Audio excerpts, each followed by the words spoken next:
Bonjour les amis, j'espère que vous allez bien. Aujourd'hui on se retrouve pour une nouvelle vidéo dans un cadre magnifique. On a changé un petit peu de lieu, ça fait plaisir, il fait beau, on en profite.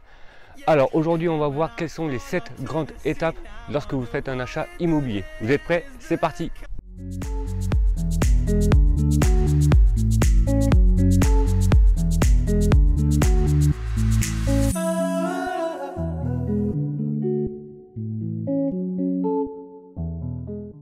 Bonjour à tous, je suis Steven Bibo, conseiller immobilier dans le sud Gironde, plus particulièrement du côté de Langon, Bazas et Oros. Si vous n'êtes toujours pas abonné sur notre page, c'est le moment, abonnez-vous, mettez un pouce bleu, ça fait toujours plaisir. Alors ça y est, vous êtes lancé, c'est le moment où vous voulez faire un achat immobilier, mais quelles sont les grandes étapes? On va voir ensemble la première. Tout d'abord, pour commencer, c'est la plus importante, il faut déterminer votre budget. Il est essentiel de déterminer son budget pour réaliser votre projet. Il est préférable de vous rapprocher auprès d'un organisme de financement, soit la banque, soit un courtier. Aujourd'hui, le nerf de la guerre, c'est l'argent. Sans cela, vous ne pourrez pas trouver votre bien idéal. Et on arrive, c'est la deuxième étape. Donc comme vous l'avez compris, la deuxième étape, ça va être de trouver son bien idéal. Vous allez faire un point sur les besoins et les envies de vos critères selon votre cas. Dressez la liste de vos besoins éventuels pour cibler vraiment le bien qu'il vous faut. Est-ce que vous voulez une maison en pierre, une maison contemporaine, une maison en zone urbaine, une maison en zone rurale? Dressez vraiment cette liste. À côté de ça, regardez aussi quelle surface habitable vous voulez, le nombre de chambres, la superficie terrain. À la suite de tout cela, on arrive sur l'étape 3. Et celle-ci, elle concerne la recherche des biens.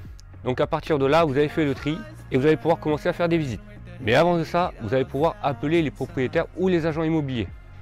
Il est important pour vous de poser toutes les bonnes questions au téléphone. Cela va vous faire gagner du temps ainsi qu'à l'agent immobilier ou au particulier. Donc n'hésitez pas à enlever toutes les interrogations pour éliminer tous les éléments rédhibitoires. Après toutes les visites que vous avez faites, vous avez trouvé votre coup de cœur. Enfin, à la suite de cela, vous avez un coup de cœur, il va falloir faire une offre d'achat.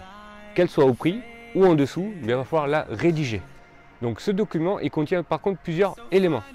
Les coordonnées des deux parties, l'adresse de la maison, sa description, vos conditions de financement si vous faites un crédit ou si vous payez comptant, mais aussi le prix d'achat que vous proposez. Et enfin, sa durée de validité. Souvent, c'est 1 mois. C'est bon, tout le monde est content, vous êtes mis d'accord avec le propriétaire sur l'offre d'achat, qu'elle soit au prix ou un peu en dessous. Là, maintenant, place au notaire. Donc, pour la 5e étape, c'est le compromis de vente.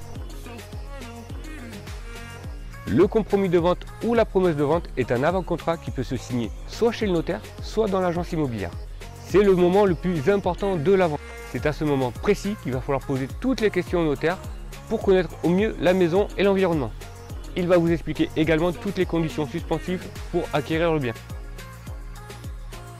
Une fois le compromis signé et vous avez passé les 10 jours de rétractation, vous allez pouvoir faire la demande à la banque ou au courtier directement pour votre financement. Vous avez quelques jours pour réfléchir si vous continuez dans votre banque là où vous avez fait la simulation bancaire ou si vous voulez aller voir ailleurs pour voir s'il y a un meilleur taux ou pas. Une fois les offres éditées et reçues, vous avez 11 jours pour les garder chez vous et vous les renvoyer à partir de là, signés directement chez le courtier ou la banque. Une fois que toutes les conditions suspensives sont levées, on va pouvoir voir ensemble une dernière visite de la maison pour pouvoir faire aussi la relevée des compteurs. Une fois que tout est fait et que tout le monde est d'accord, vous allez pouvoir signer l'acte authentique chez le notaire.